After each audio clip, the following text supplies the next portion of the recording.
Hi everybody, just wanted to do a real quick review on this Harbor Freight planer. It's a supposed 2.5 horsepower 12-inch planer. Their brand is Central Machinery, but it's Harbor Freight. The Harbor Freight planers have gone through a lot of revisions.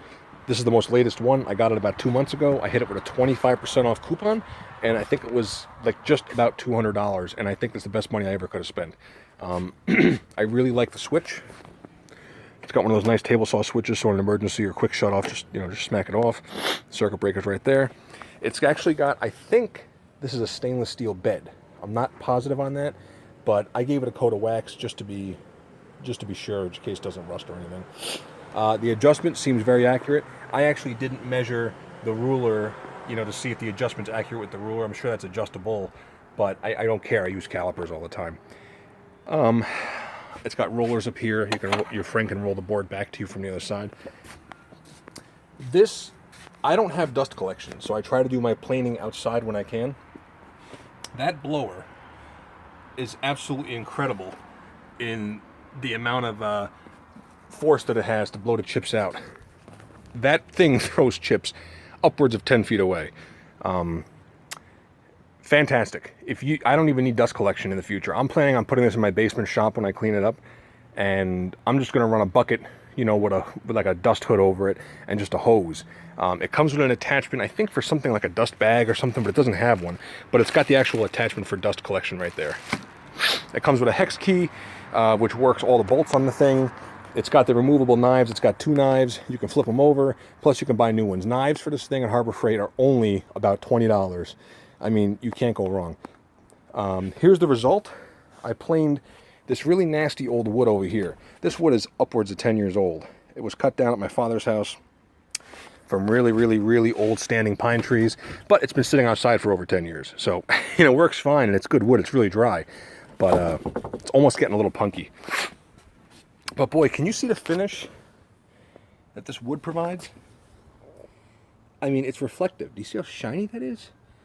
I really thought that the Harbor Freight planer was going to be full of chip out and tear out, and it was going to be like crap, and the surface was going to be horrendous. But it's not. It's just perfect. I mean, you couldn't ask for any better out of a planer. I also ran this 2x4 over here through it. You can't ask for anything better than that. Look at that. And that's what it used to look like. Look at this. See if I can get really close. I don't know if it'll focus on that or not.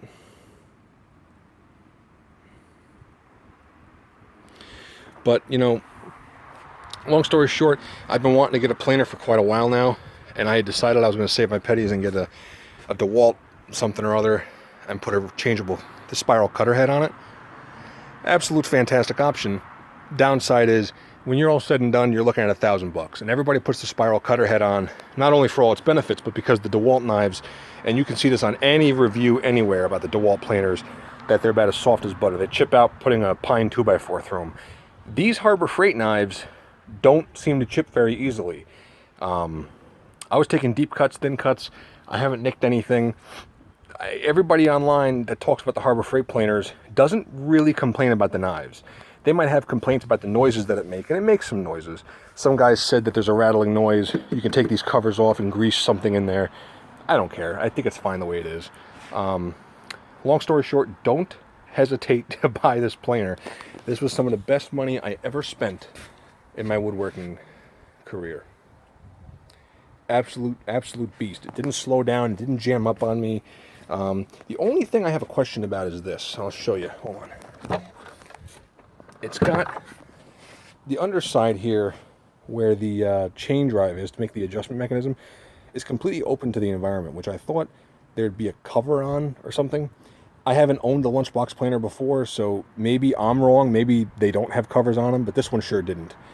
But when I got in there, it didn't really seem to be affecting the performance, but there was an awful lot of slack in the chain. So much so that when I watched it very, very carefully, if you just put a little tension, focus. If you put a little tension on that one, I would see that one move before this side adjustment. So to cure that, all I did was this little adjustment wheel here has 2 slots, if you see, and there's quite a bit of adjustment in it for chain stretch, I guess. I just loosened these with the supplied hex key, just pushed it over my fingertip, tightened them up, and that was it. And the chain slop went away, and I had a good result with it. It's actually a pretty nice casting. I don't think it's aluminum. I think it's zinc or pot metal or something, but it doesn't matter. It's really well made. Don't go thinking you're buying, you're cheapening out or you're not getting a good tool for your money. I would absolutely buy another one of these in a heartbeat. You cannot go wrong for less than $200. But the whole thing is, again, I want to impress upon you how good the finish of this thing came out. Everybody says you have to have a DeWalt for that super slow setting. I talked to a guy that does custom wood carving. This guy's got carved wood, wildlife scenes on doors that are in the White House, for God's sakes. And he says to me, he goes, Linear One, he told me he used a lunchbox planer from the 70s that's a Craftsman. I don't think he's ever sharpened the blades. And he said, it's a dimensioning tool. He goes, remember, it's a dimensioning tool. He goes, it's not supposed to have a finished surface. He goes, you don't want it chopped up. He said, but it's a dimensioning tool. That's all it is. So keep that in mind when you buy a planer. You don't have to have something come out like it came through a thickness sander. I want to say that this is the snipe right here. Again, I wasn't feeding boards in after each other. I think that would not happen if I fed a board in. But then again, if you're making a tabletop or something, you just run a little hand plane just right off that. You're done. Or just hit it with a piece of sandpaper. You're never going to see that. It didn't take 10,000ths off it, All in all, it's fantastic money, well spent. Please don't hesitate to buy the Harbor Freight thickness planer. The knives just drop in. They can flip over. They're easily replaceable. There's nothing wrong with this machine. I bought the protection plan. It was a little expensive. I think the protection plan might have been $50, I think. Use your own judgment. It's hard to spend $50 on a replacement plan when it's 25% of the price of the tools. Do you know what I mean? So, but I sucked it up and I bought it. The main reason was I didn't know when I was going to get back to using this thing until the springtime.